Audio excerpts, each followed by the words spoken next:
Assalamualaikum warahmatullahi wabarakatuh. Salam jumpa pada pembelajaran fisika semester genap SMA Negeri 23 Bandung bersama Bapak Teddy Sukamto MPD. Pada kesempatan hari ini kita akan mencoba mengupas tentang pemahaman dualisme cahaya, di mana sebelum berakhir di semester ganjil waktu itu Bapak sudah membahas tentang gelombang elektromagnetik atau radiasi gelombang elektromagnetik yang salah satunya adalah cahaya. Nah, cahaya ini dikatakan gelombang elektromagnetik sebagaimana penjelasan waktu itu. Perambatannya dipengaruhi oleh medan listrik, oleh medan magnet sehingga tidak dibelokkan, bergerak lurus dengan kecepatan 3 kali 10 pangkat 8 meter per detik atau 300 juta meter per detik, cepat sekali gitu ya, sehingga kita semua tidak pernah bisa melihat ujung dan awal dan akhir dari sebuah cahaya ketika dia bergerak. Saking cepatnya mata kita tidak mampu mengikuti.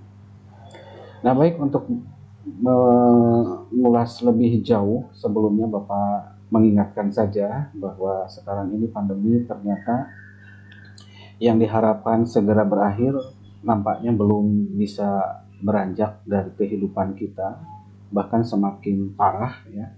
Untuk itu Bapak ingatkan semuanya untuk tetap menjaga protokol kesehatan, jaga diri baik-baik, jangan berinteraksi kalau tidak terlalu penting di luar sana ya. Dan jangan lupa berdoa untuk senantiasa memohon perlindungan pada Tuhan Yang Maha Kuasa agar kita senantiasa diberi kesehatan. Baik anak-anakku sekalian, kita coba lihat dualisme cahaya. Yang dimaksud dualisme cahaya itu adalah dua perilaku yang dimiliki oleh cahaya, di mana cahaya itu bisa dikatakan sebagai gelombang, yaitu gelombang elektromagnetik, tetapi ternyata cahaya juga bisa dikatakan sebagai partikel. Nah, ini semua disampaikan beberapa ahli berkaitan dengan pendapatnya yang mengkaji tentang dualisme cahaya ini, mulai dari Albert Einstein, kemudian ada juga Stephen Boltzmann, ada juga Lepard, ada juga Planck, dan sebagainya. Banyak para ahli yang sudah memberikan penguatan dari dua pandangan itu, dan sampai sejauh ini kelihatannya kita harus bisa menerima. Nah, apa bukti-buktinya bahwa cahaya itu sebagai gelombang elektromagnetik? Nah, kita lihat satu persatu. Yang pertama, cahaya sebagai gelombang elektromagnetik. Kita lihat. Kita ambil asumsi sebuah benda. Anggap saja benda itu benda hitam ya, untuk memudahkan bahwa memahami bahwa cahaya itu sebagai gelombang elektromagnetik. Kita lihat.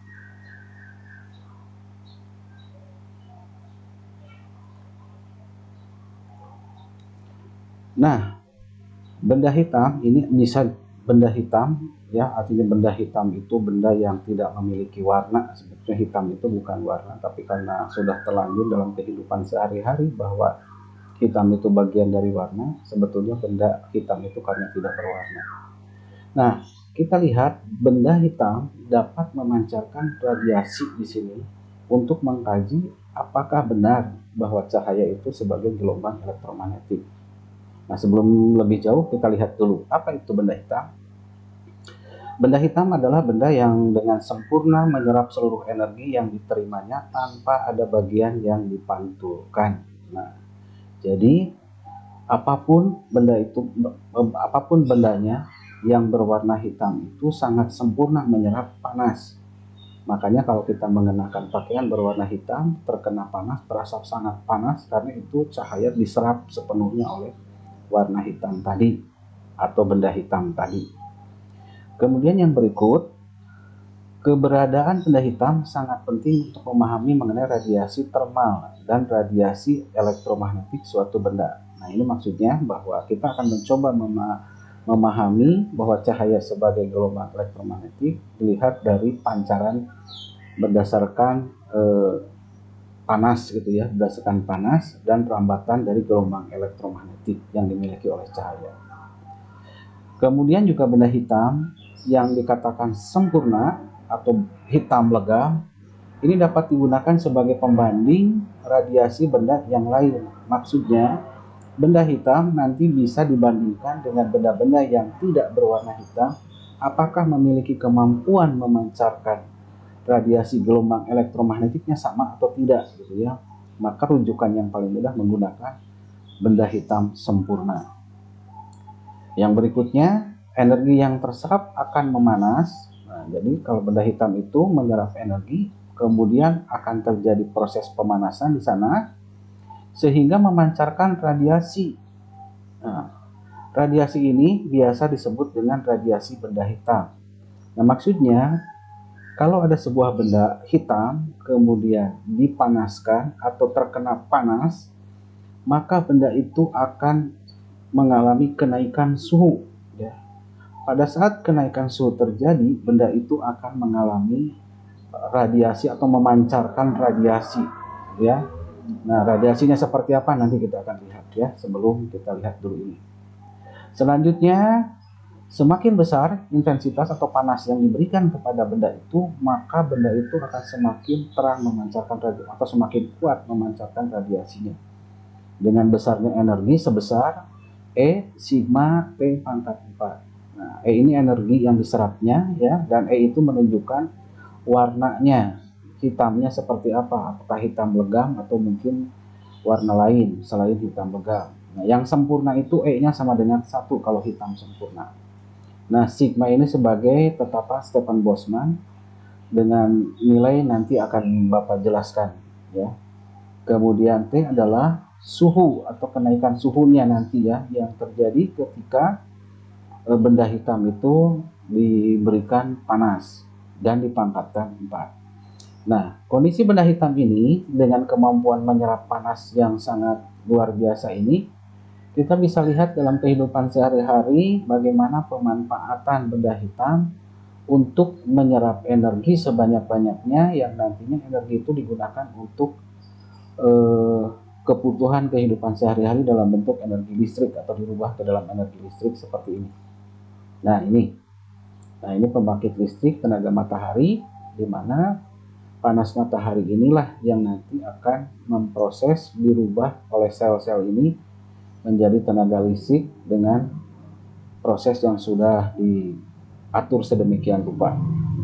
Gitu ya, itu tentang radiasi. Berarti bahwa benda hitam bisa membacakan radiasi. Seperti apa bentuk radiasi? Apakah betul? Nah, kita lihat.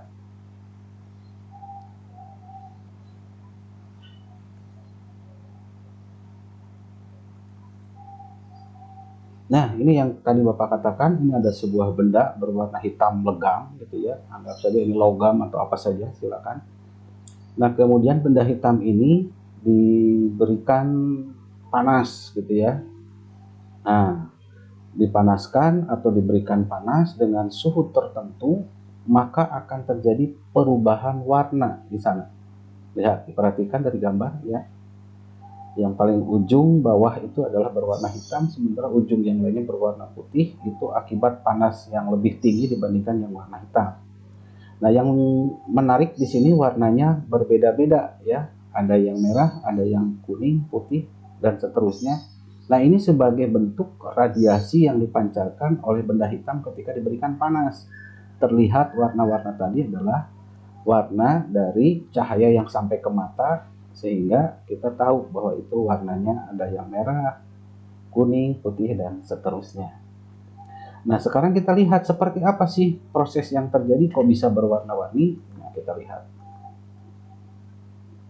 Nah, kalau kita gambarkan ya, di sini ada hubungan antara panjang gelombang, karena tadi cahaya itu adalah sebagai gelombang mengamatinya, maka kita lihat panjang gelombangnya seperti apa dan bagaimana pengaruhnya terhadap intensitas atau sebaliknya pengaruh intensitas terhadap panjang gelombang.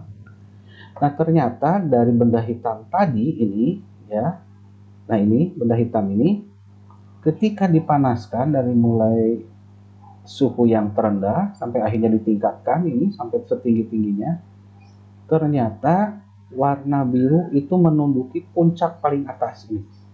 Nah, ini terjadi uraian warna-warni di sini ya, mulai dari yang ungu tuh sampai ke yang. Nah, diulang lagi ya. Nah, ya dari hubungan grafik ini antara yang berwarna biru, kemudian ada warna hijau, warna kuning, warna merah, ini menunjukkan panjang gelombang yang berbeda-beda. Sementara intensitasnya pun demikian, yang maksimumnya tertinggi diraih oleh yang warna biru. Nah, artinya bahwa warna biru mampu memberikan intensitasnya sangat kuat gitu ya. Kalau misalnya kita terkena dengan cahaya berwarna biru, maka memiliki intensitas panasnya sangat tinggi. Nah, itulah kenapa kompor di rumah-rumah sangat senang kalau kompor itu berwarna biru apinya, ya, bukan yang merah, bukan yang kuning atau yang lainnya. Nah, karena intensitasnya kuat, apinya menghasilkan panas yang sangat besar. Ini ya. Nah, warna-warna inilah dikatakan sebagai bahwa benar yang namanya cahaya itu adalah gelombang elektromagnetik. Nah, sekarang kita lihat seperti apa kalau gelombang itu sebagai partikel. Nah, kita lihat sekarang.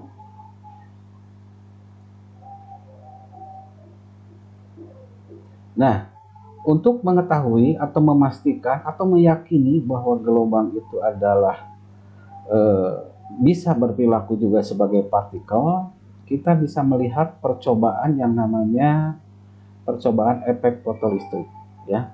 Nah, seperti apa itu prosesnya? Nah, kita lihat ya. Suatu eksperimen dilakukan pada akhir abad ke-19 untuk mengamati fenomena radiasi. Awalnya untuk melihat radiasi atau pancaran gelombang. Hasil eksperimen menunjukkan bahwa cahaya yang menumbuk permukaan logam tertentu menyebabkan elektron terlepas dari permukaan logam tersebut. Artinya, jadi cahaya ditembakkan pada permukaan suatu logam dengan kecepatan tertentu, ya. Ternyata setelah sampai ke permukaan logam, elektron yang diikat pada permukaan logam itu terlepas setelah terkena dari cahaya yang ditabrakan kepada permukaan tersebut. Ya. Nah, fenomena ini dikenal sebagai efek fotolistrik. Ya, dampak cahaya menghasilkan listrik, mungkin begitu terjemahannya. Dan elektron yang terlepas disebut sebagai fotoelektron atau elektron yang mengalir akibat adanya cahaya yang bertumbukan dengan elektron gitu ya. Nah, ini penjelasannya, cahaya ditembakkan pada permukaan keping, kemudian elektron pada permukaan keping terlepas. Nah, ini mungkin bisa digambarkan. Nah, ini ya, ada cahaya. Kita buat ini ada satu eksperimen, ada sebuah tabung di mana ujung-ujung tabung ini diberikan ada anoda, ada katoda gitu ya. Di sini terkumpul banyak elektron, di sini kekurangan elektron. Ketika cahaya ini ditembakkan kepada kutub negatif ini, ternyata rangkaian ini kan dihubungkan dengan ini alat pendeteksi arus listrik gitu ya. Ini ada ampermeter di sini. Nah, ampermeter itu ada jarumnya akan bergerak manakala ada arus yang mengalir. Nah, ketika tidak dihubungkan dengan kutub-kutub positif negatif sumber listrik, maka ampermeter ini tidak akan bergerak. Tetapi ternyata meskipun tidak dihubungkan dengan sumber listrik, ternyata si jarum ini mengalami pergerakan ketika ditembakkan cahaya pada keping katoda ini, ya. Nah, ke keping ke sini, ke kutub negatif ini. Akhirnya dia terlepas, elektronnya pindah ke sebelah kanan. Nah, pada saat pindah inilah disebut adanya aliran listrik, gitu ya. Nah, itu fenomenanya, penjelasan dari yang tadi. Kemudian yang berikutnya, terlepasnya elektron karena terjadi tumbukan dengan foton. Maksudnya, elektron itu terlepas karena bertabrakan dengan benda lain. Nah, bendanya apa? Di situ kan hanya ada cahaya, gitu ya. Kalau gelombang, apa mungkin benda? Nah, gitu ya. Nah, itu pertanyaannya. Nah, tetapi kan yang namanya tumbukan itu harus benda dengan benda. Betul tidak? Nah, begitu ya. Nah, maka dari itu, di sini dikatakan terlepasnya elektron karena terjadi tumbukan dengan foton. Apa itu foton? Paket energi cahaya. Jadi, di sini bahwa cahaya itu ternyata selain bisa dipandang sebagai gelombang elektromagnetik, tapi merambatnya itu dalam bentuk paket-paket energi, katanya begitu. Dengan energi lebih besar dibandingkan dengan energi yang dimiliki oleh elektron. Nah, jadi si foton ini memiliki kekuatannya lebih besar dibandingkan kekuatan elektron mengikat pada permukaan ini, ya, sehingga mengakibatkan elektron tidak kuat bertahan, akhirnya terlepas. Nah, proses terlepasnya elektron pada permukaan keping logam ini dikatakan sebagai proses efek fotolistrik, gitu ya. Nah, untuk mengukur berapa besar pergerakan dari elektron ini, kita bisa menentukannya melalui proses tumbukan yang terjadi apabila ditabrakkan dua benda sehingga partikel energi cahaya atau foton merupakan partikel, maka nanti pergerakannya sebesar, nah ini EK sama dengan HF min HF0. Artinya di sini bahwa energi kinetik yang terjadi adalah besarnya energi yang diberikan dikurangi energi yang dimiliki oleh elektron dalam mengikat pada permukaan logam tersebut. Artinya apa ya? Harus lebih besar kalau menginginkan elektron itu bergerakan, begitu ya. Nah, biasanya ada fungsi kerjanya, itu HF0 itu sebagai fungsi kerjanya. Jadi minimal cahaya yang diberikan harus lebih besar dari HF0. Gitu ya. Nah, ini kemudian yang berikutnya, nah ini prosesnya kurang lebih yang tadi. Foton datang, nabrak elektron, akhirnya elektronnya terpental atau terlepas. Gitu ya. Oke, kemudian yang berikutnya, nah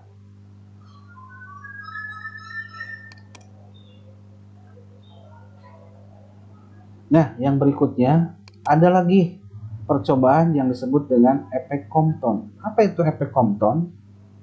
Efek Compton merupakan peristiwa terhamburnya sinar X atau foton saat menumbuk elektron yang diam menjadi foton terhambur dan elektron. Jadi ada proses di mana yang namanya sinar X, sinar yang tidak kita ketahui, ketika ditabrakkan pada sebuah elektron yang diam, ternyata nantinya itu akan terjadi tumbukan dan mengakibatkan nantinya itu adalah adanya proses, gitu ya, proses terpentalnya foton dan juga proses terpentalnya elektron itu, gitu ya. Nah, pada percobaan Compton dapat melihat bahwa panjang gelombang foton datang lebih pendek daripada foton yang terhambur. Artinya bahwa foton setelah bertabrakan itu memiliki panjang gelombang yang lebih panjang, gitu ya.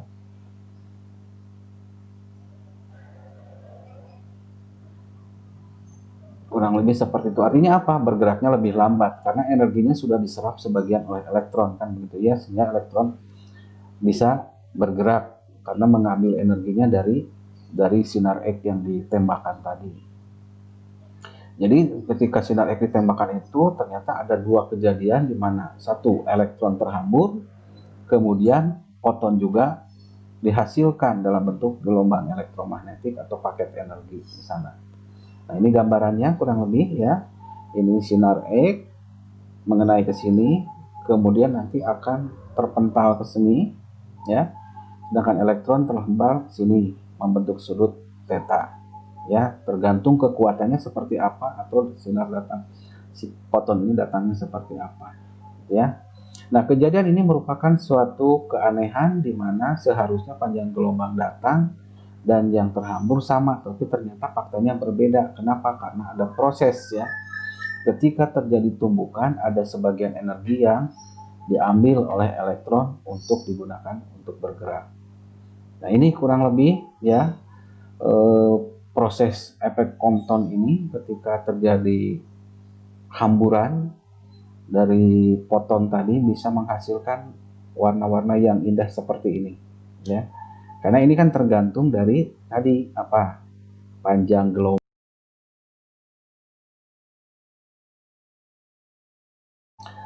Nah, selanjutnya juga seberapa besar gitu ya perubahan panjang gelombang yang terjadi pada proses efek Compton itu bisa ditentukan dengan cara menghitung ya dari panjang gelombang yang diberikan pada saat datang dikurangi panjang gelombang pada saat sudah terjadi tumpukan, maka besarnya sama dengan H, ini adalah tetapan Planck ya. Kemudian M itu adalah masanya ya. Massa dari cahaya yang ditembakkan, kemudian C-nya kecepatan cahaya dikalikan 1 dikurangi cos theta. Kenapa 1 dikurangi cos theta? Karena mengalami penyimpangan dari yang seharusnya lurus sama dengan 1 untuk cos, tetapi mengalami penyimpangan, maka dikurangi besarnya ya, 1 dikurang cos theta. Nah, itulah pandangan-pandangan yang sudah diberikan oleh beberapa ahli atau disampaikan beberapa ahli terkait dengan pandangannya bahwa cahaya itu ternyata bisa berperilaku sebagai gelombang, ternyata bisa juga berperilaku sebagai partikel ya, dua pendapat ini. Jadi dua-duanya itu dengan bukti-bukti atau contoh-contoh eksperimen yang sudah dibuatnya memberikan gambaran kepada kita semua bahwa cahaya itu memiliki sifat dualisme. Itu yang dimaksud dengan sifat dualisme ya. Mungkin sementara Bapak sampaikan dulu, silahkan kalian pelajari lebih lanjut. Nanti Bapak lanjutkan lagi ke penguatan berikutnya terkait dengan pokok bahasan selanjutnya. Terima kasih. Assalamualaikum warahmatullahi wabarakatuh.